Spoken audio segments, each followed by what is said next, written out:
Hello again, welcome back. This here's where I left off on my 75 DT250 project on my last video. Got the motor in, got the steering head in, fender, got the cable somewhat routed. As you can see, I got the oil reservoir tank in with the airbox, swing arm, and the shocks are in with the rear fender. So I only have a little pile of parts left, aside from the wheels, of course, and the fuel tank and the seat. So I'm whittling it down. This is all that's left. I think I'm going to start with the wiring harness and the coil and just hook up the electrics a little bit, get that stuff routed and set in place.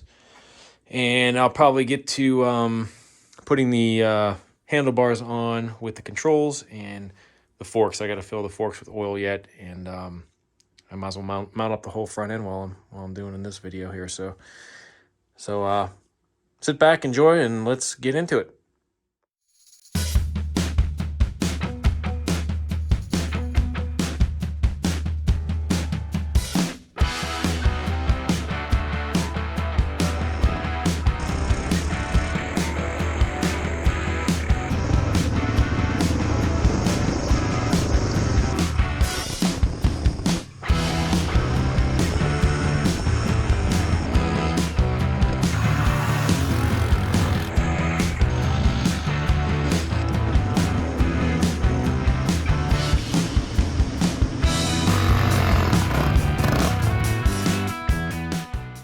Well, I decided to start off with the forks. I figure I'm going to build up the front end and make that complete, and then I can work my way back through the electricals and the back tire and wheel and all that stuff. So the forks call for just under 6 ounces of 10W30 oil, motor oil. Now I know these forks are extremely pitted. That's all I got to work with right now. I'm going to try to look for possibly replacements if these leak really bad, which I'm assuming they're probably going to leak, just because underneath the gaiters that I put on here, it's a little bit better, but there's some pitting going on. So I'm not expecting miracles out of that. It's kind of a temporary thing just to get the bike complete, but I am going to be looking for possibly this year's vintage, Mid-Ohio vintage swap meet. I might look for forks. As you can see, these are extremely pitted. But either way, I'm going to fill them up with oil, put them on the bike, and ride them. Roughly 6 ounces going into each fork.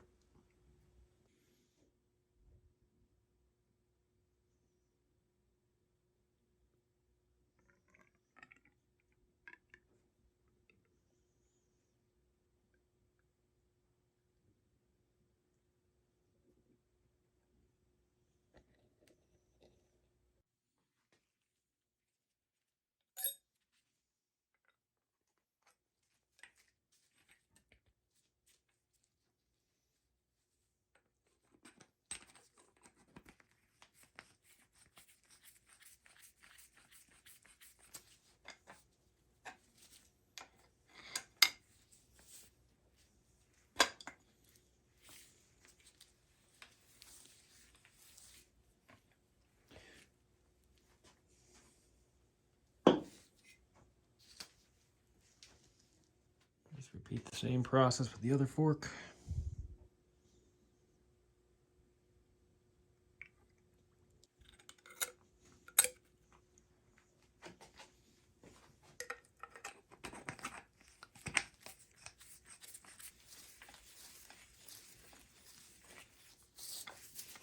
All right, I'll just snug these up once they're on the triple clamps. But they're ready to go back on.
Just kind of snugging these up for now. I'm going to come back and torque them down after I look at what the torque specs are in the manual. Handlebars up next. Just ignore the barking dog in the background. And next up, I'm fitting the bars back on. As you can see, these are not the, pretty sure these aren't the stock bars, but it works. I'm going to go with it.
All right, front wheel and brake are ready to go on. I'm just going to grease up the worm gear that's in the hub before I put that on.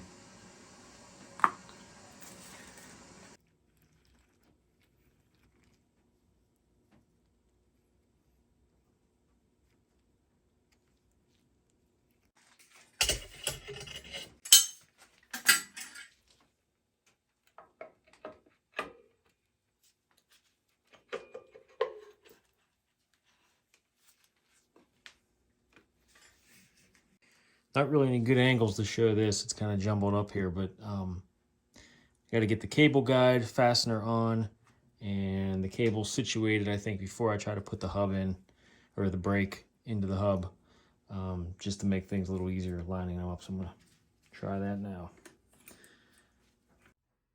All right, also got the front wheel mounted with the brake and the cables routed up to the cable guide for the tack, or I'm sorry, not for the tack, for the speedometer, and then the brake cable, which I got to put into this fastener right here still, but rides up to here. Got some of the wiring harness in, just the part that goes up to the light switch, turn signals. Got the kill switch on, just not plugged in yet. So next up, I think I'm going to lay out the wiring harness on the bike. So one thing I had to do going back was drop the forks back out of the triple clamps so I could put these the bucket holders on. Forgot that they slid over top of the fork, going up through the clamps. So I just had to unhook some things, drop it back down, and then run those up through. And now I'm ready for the headlight and button up the front end. I got all the cables run for the controls, throttle. I'm starting to lay in some of the wiring harness a little bit. Just got to figure out what part I want to do next.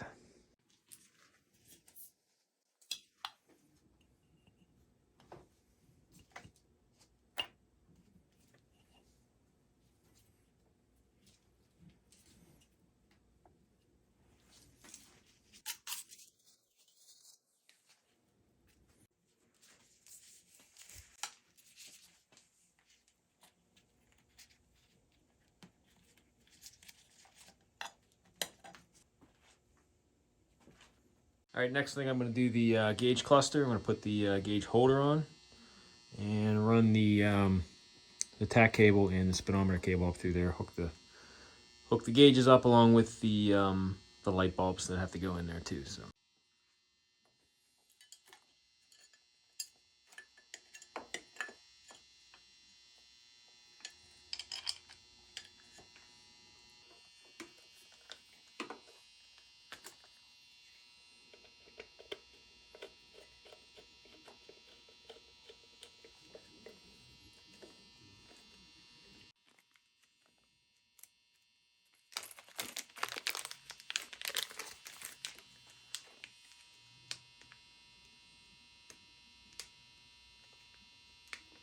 Once again, I got it backwards. This singular one is for the speedo side, because the tack has the a hole for the regular light to light up the whole speedometer, or gauge, I should say, and then one for each of those. This one's gonna go over here.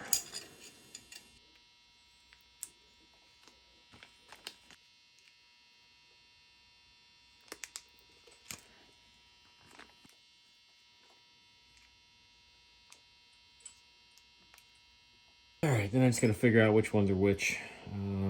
One's gonna be for turn signals, one for the high beam, and then one for the gauge itself, the backlight. So I'm gonna look at a wiring diagram and figure that out now. All right, according to the wiring diagram, the green and black one is for the turn signal indicator. The yellow and black is for the high beam indicator. And then the blue and black is for the backlight, because the other side, which only has one hole for the backlight, for the speedometer side, is also black and red, or black and blue. High beam is going to be yellow and black.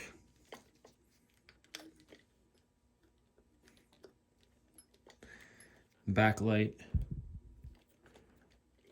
blue and black.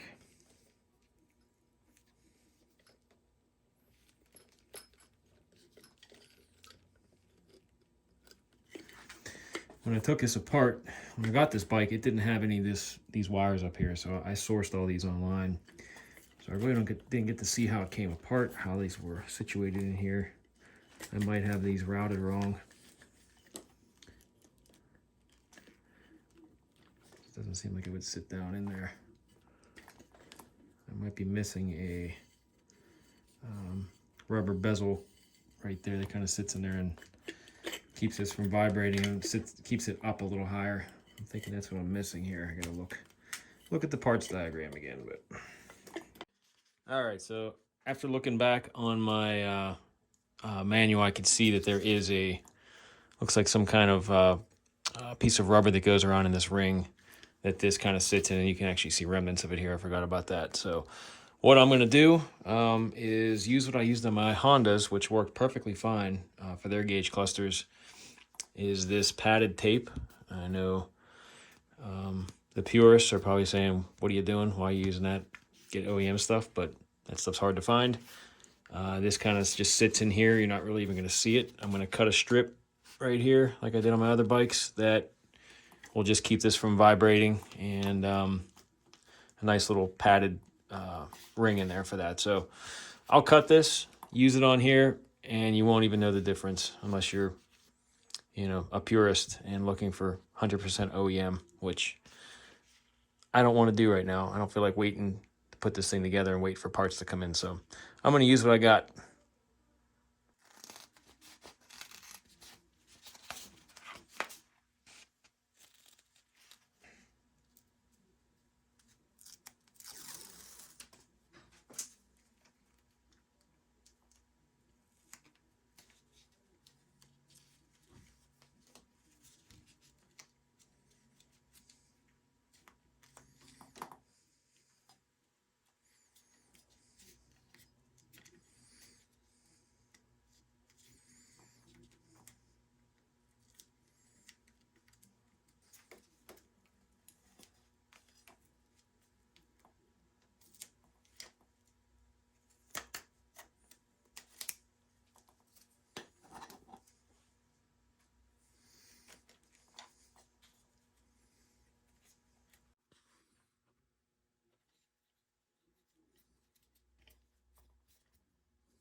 It's worked on my Hondas. And I've been riding those for the last year and a half, and I've had zero issues with that, so good enough for me.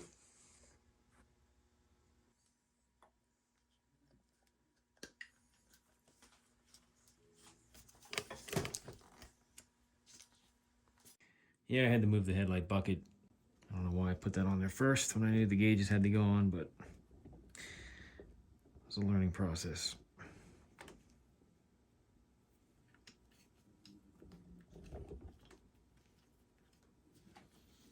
Okay, one side done. All right, I'm going to do the other side with the same trick with this rubber tape wrapped around this ring.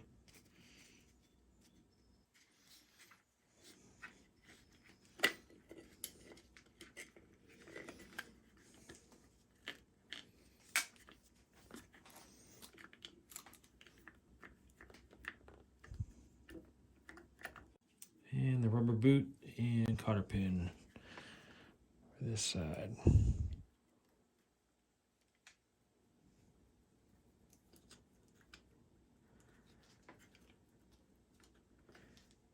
And before I forget, just fastening the gauge cluster bracket.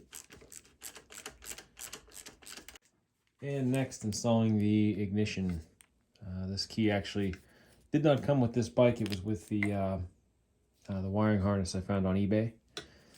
So I got lucky and found an authentic Yamaha key attached to an OEM ignition and a wiring harness for like 25 bucks. Couldn't pass that up.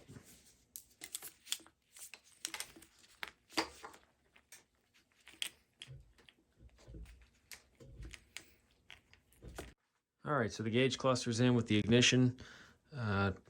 Fits in there pretty good, pretty snug. I gotta just reroute all of these wires and cables off to the side and try to figure out where they go. It's all pretty straightforward, just color coded. Just a matter of going through all these and cleaning them up a little bit and reattaching and then rerouting this, figuring out how this goes on here. I gotta put the coil on. I got the relay on already. It's the voltage regulator, if I'm not mistaken. Got the battery in. It's got the hookups here. I gotta run the cables or the wires down to the back tail light and where the turn signals are gonna go to. So just kind of have to refresh my memory with the manual and see how some of the stuff's routed. Once I get the exhaust in there, it's gonna be real tight. So I want to try to get all that laid out before that. So all right, I guess I'm gonna put the headlight bucket back on and try to start figuring out these wires. And now that I got good ground here, sanding down the paint off the frame, I got good bare metal contact. I'm gonna put the coil back on.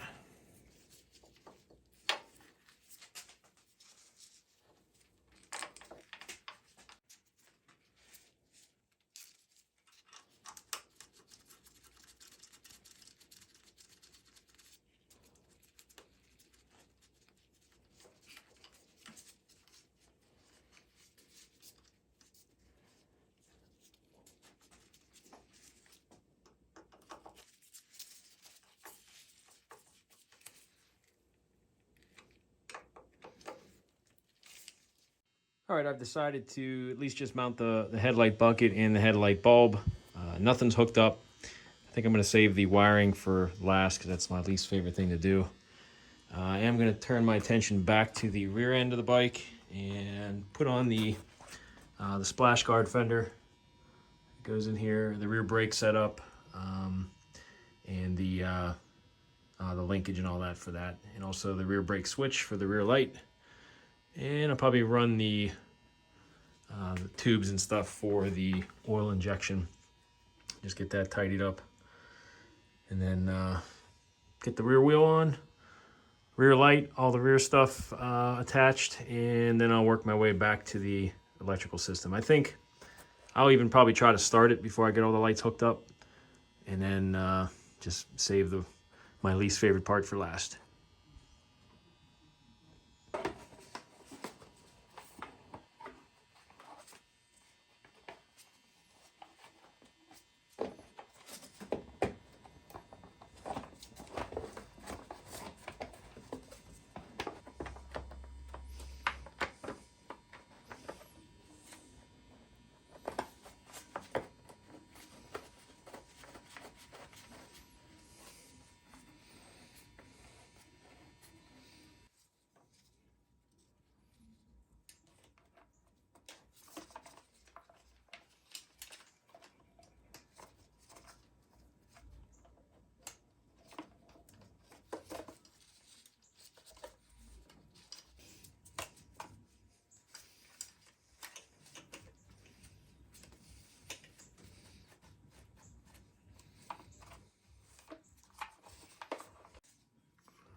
And next up, I'm going to be putting the kickstand on, the chain guide that hangs down here, and then the chain guard that's up top here.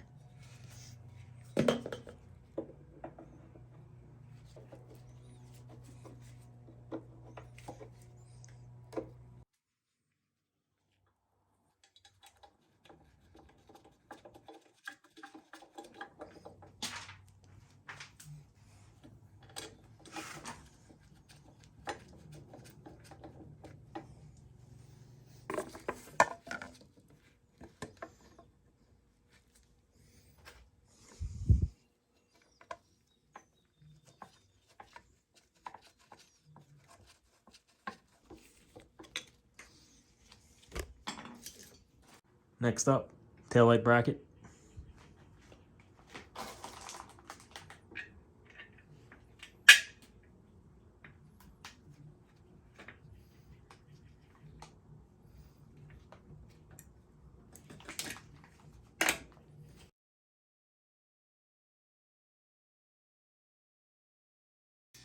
Doing all pinch bolts to 7.5 foot-pounds. I think it was, the manual said between 70 and 100 inch-pounds, so I just converted that over right in the middle, which is about 7.5 foot-pounds. And the steering stem pinch bolt, I'm doing at 14 foot-pounds. All right, so this is where I'm leaving off for this week. Got the fender mounted, tail light mounted. I do have to find some kind of, I don't know if it's a washer or whatever fastens this to here, but it kind of, it's just, I just have it dangling on there for now, just to get a look at it. I got to figure out the wiring still, but I wanted to focus on getting the rest of it done first. So I'm going to try to get everything done and save that wiring for last, because that's always fun. Did get most of the front end situated. Headlights on, but nothing's hooked up. Gauges, ignition, brake and peg. I still got to do the left side peg. So not a whole lot done in this video. It just took a little longer compared to the big stuff going on, like the swing arm shocks and the motor. That stuff went in pretty quickly and easily. So I still got to clean up the rear wheel before that goes back on. And this is all that's left parts wise. Skid plate. I got the side panel, the sprocket, the brake, chain, all the little bits. So not much left to do. It's just the tedious stuff now. So, but this is where she's at. We're getting there. All right, thanks for watching. If you are not a subscriber, please consider subscribing. Goes a long way in helping my channel, along with likes and comments. So anything you want to leave, tell me what I'm doing wrong, suggestions, stuff you want to see, let me know, please. Thanks, guys. Until next time.